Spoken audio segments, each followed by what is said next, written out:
అందరికీ వందనాలు. మైకా సంచి మహత్యం అదేనండి. మనమందరము మునిగి తేలుతున్న ప్లాస్టిక్ సంచులు, ప్లాస్టిక్ కవర్స్ పనికిరాదని పారేసే మైకా సంచిలో తోటకూర విత్తనాలు జల్లాను.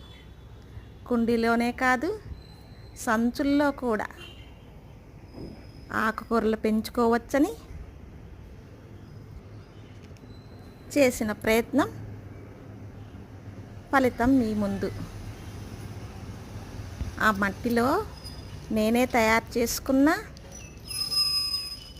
కాయగూరల తొక్కులు, పండ్ల తొక్కులు ఎరువుగా చేసుకున్నాను. అందరూ ఆకుకూరలు మనమే పెంచుకొని తిందామని లైక్ చేయండి, షేర్ చేయండి, సబ్స్క్రైబ్ చేయండి.